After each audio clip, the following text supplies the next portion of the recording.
तो बाजार में इस वक्त एक जबरदस्त बिल्कुल तूफानी उत्साह देखने को मिल रहा है। चारों तरफ से ऐसी खबरें आ रही हैं जो सेंटिमेंट को एक झटके में निराशा से सीधे उम्मीद की चोटी पर ले आई हैं। लेकिन सवाल ये है कि क्या ये उत्साह असलियत पर आधारित है या फिर ये सिर्फ एक धोखा है। चलिए आज इसी की गहराई में उतरते हैं और सच को जानने की कोशिश करते हैं। तो हो क्या रहा है? देखिए, खबरें आ रही हैं मिडल ईस्ट से। शांति की एक बहुत बड़ी उम्मीद जगी है। इजराइल लेबनान के बीच सीज फायर की बातें और अमेरिका ईरान के बीच संभावित बातचीत। इन खबरों ने बाजार में आशावाद की, आप कह सकते हैं, एक नई जान फूंक दी है। निवेशकों का जो सेंटिमेंट था वो लगभग रातों रात बदल गया है। और इन शांति की बातों का सीधा असर कहाँ पड़ा? कच्चे तेल पर। ब्रेंट क्रूड की कीमतों में जबरदस्त गिरावट आई, जो बाजार के लिए एक बहुत बहुत बड़ा पॉजिटिव ट्रिगर माना जाता है। और नतीजा क्या हुआ? बाजार का पूरा मूड, जो कुछ दिन पहले तक निराशा से भरा था, अब वो अत्यधिक आशावाद में बदल चुका है। हर कोई एक बड़े गैप अप ओपनिंग की बात कर रहा है। मतलब माहौल पूरी तरह से बदल गया है। हर तरफ तेजी की बातें हो रही हैं।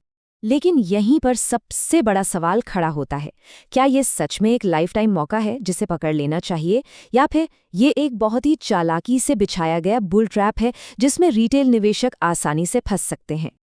तो चलिए अब इन सुर्खियों की चकाचौंध से बाहर निकलते हैं और देखते हैं कि डेटा यानी कि चार्ट्स की जमीनी हकीकत क्या है। क्योंकि देखिए, जब बाजार का समंदर तूफानी हो ना, तो चार्ट्स ही वो लाइट हाउस होते हैं जो हमें भावनाओं से नहीं बल्कि तथ्यों से सही रास्ता दिखाते हैं।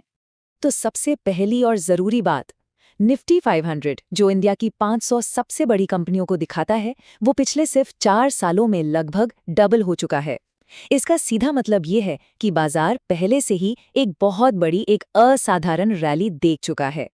अब इस डेटा को जरा ध्यान से देखिए। पिछले 4 साल का जो रिटर्न है वो लगभग 18 से 20% के बीच रहा है, जबकि बाजार का जो लंबे समय का ऐतिहासिक औसत है वो 14 से 15% का ही है। मतलब साफ है, हम अपने लॉन्ग टर्म एवरेज से कई ज़्यादा तेज़ी से भाग चुके हैं। तो सवाल ये उठता है कि यहाँ से और कितना दम बाकी है। चलिए अब उस सबसे क्रूशल लेवल की बात करते हैं, वो दीवार जिसे पार करना तेजी करने वालों के लिए यानी बुल्स के लिए अब तक लगभग नामुमकिन साबित हुआ है। हम इसे निफ्टी की लक्ष्मण रेखा कह सकते हैं और इसका सामना बाजार को करना ही होगा। 26,300, इस नंबर को आप दिमाग में बिठा लीजिए। ये वो लेवल है जिसे बाजार की लक्ष्मण रेखा कहना गलत नहीं होगा। पिछले 24 महीनों से यानी 2 साल से बेयर्स यानी मंदड़ियों ने इस लेवल को इतनी मजबूती से डिफेंड किया है कि जैसे जैसे हम इसके पास जाते हैं हमारा रिवॉर्ड कम होता जाता है और रिस्क वो बहुत ज़्यादा बढ़ जाता है। और ये चार्ट हमें एक और बहुत ही दिलचस्प कहानी बताता है, जिसे हम गैप थ्योरी कहते हैं। आसान भाषा में समझें तो जब बाजार बहुत तेजी से ऊपर या नीचे जाता है तो वो चार्ट पर कुछ खाली जगह छोड़ देता है। यहाँ देखिए, 2 बहुत ज़रूरी गैप हैं। पहला 25,100 के पास जो एक इमीडिएट रुकावट का काम करेगा, और दूसरा नीचे 23,000 के पास एक गैप है जिसे भरने के लिए बाजार के वापस आने की संभावना अगले 12 से 18 महीनों में बहुत ज़्यादा है। अगर आपको ये गहन विश्लेषण मददगार लग रहा है तो हमारे चैनल को अभी लाइक, शेयर और सब्सक्राइब करें 100 करोड़ की कामना के साथ। और अगर आप सीखने और बाजार के त्वरित अपडेट के लिए हमसे सीधे जुड़ना चाहते हैं तो हमारे व्हाट्सएप ग्रुप में शामिल हों। लिंक आपको हमारे चैनल पेज पर ही मिल जाएगा। तो अगर बाजार को इन मुश्किल लेवल्स को, इन रुकावटों को पार करना है तो उससे कुछ हैवी लिफ्टर्स की ज़रूरत पड़ेगी। चलिए अब उन सेक्टर्स को देखते हैं जिन्हें किसी भी आगे की रैली के लिए पूरी की पूरी ताकत झोंकनी होगी। अगर निफ्टी को यहाँ से और 1300 से 1500 पॉइंट्स ऊपर जाना है तो ये सारा भारी भरकम काम इन 3 बड़े सेक्टर्स को ही करना पड़ेगा, आईटी, मेटल्स और फाइनेंशियल्स। इनके बिना ये रैली आगे नहीं बढ़ सकती। सबसे पहले बात करते हैं आईटी सेक्टर की। ये सेक्टर निफ्टी से भी पहले अपना बॉटम बना चुका है और अब ओवरसोल्ड जोन से रिकवरी के संकेत दे रहा है। तो यहाँ से एक 6 से 7% का बाउंस बैक 33,500 के लेवल तक देखने को मिल सकता है। अब आते हैं मेटल्स पर।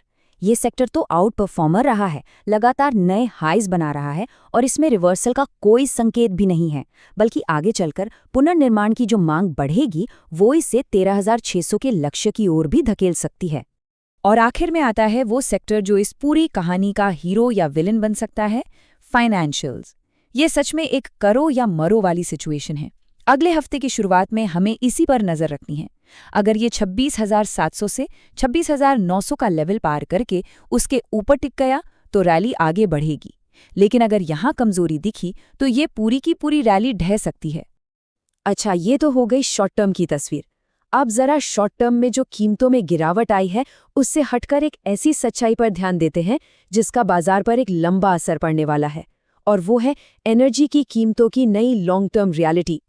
बाजार आज क्रूड के गिरने पर खुश हो रहा है, लेकिन हमें बड़ी तस्वीर देखनी होगी।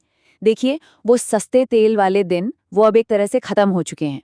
शांति होने के बाद भी ब्रेंट क्रूड का जो नया लॉन्ग टर्म बेस है वो अब ऊपर शिफ्ट होकर 75 से $80 के रेंज में आ गया है। और इसका सीधा मतलब क्या है? इसका मतलब है कि दुनिया को अब औसतन 30 से 40% महंगी एनर्जी की आदत डालनी होगी, और ये चीज़ ग्लोबल महंगाई और कंपनियों की बैलेंस शीट पर एक परमानेंट दबाव बनाकर रखेगी, जो कि फंडामेंटली एक नेगेटिव फैक्टर है। तो इन सारी बातों को, मतलब इस उत्साह, इन रुकावटों, सेक्टोरल ताकतों और लॉन्ग टर्म बाधाओं को, इन सब को मिलाकर हम क्या करें? चलिए अब इस पूरे विश्लेषण को आने वाले सप्ताह के लिए एक स्पष्ट और एक्शन लेने लायक रणनीति में समेटते हैं। आने वाले हफ्ते के लिए जो एक संभावित ट्रेडिंग रेंज दिख रही है वो है 24,300 और 25,300 के बीच। एक बात साफ है, फिलहाल 25,300 के ऊपर देख पाना बहुत मुश्किल है, विजिबिलिटी बहुत कम है। तो निचोड़ क्या है? सीधी सी बात है, जैसे जैसे बाजार ऊपर जाए सबसे जरूरी काम है अपने लालच को कंट्रोल करना। हमेशा याद रखें कि सिर्फ खबरों के दम पर जो उत्साह पैदा होता है वो अक्सर एक खतरनाक जाल साबित होता है। 24,300 से 25,300 की रेंज पर कड़ी नजर रखें, और ये कभी मत भूलिए कि 26,300 की लक्ष्मण रेखा पर मंदड़िए हाथ लगाए बैठे हैं। देखने के लिए बहुत बहुत धन्यवाद। अस्वीकरण हमसे भी पंजीकृत सलाहकार नहीं है। ये वीडियो केवल शैक्षिक और सीखने के उद्देश्यों के लिए है। कोई भी वित्तीय निर्णय लेने से पहले कृपया अपना स्वयं का शोध करें या अपने वित्तीय सलाहकार से परामर्श करें।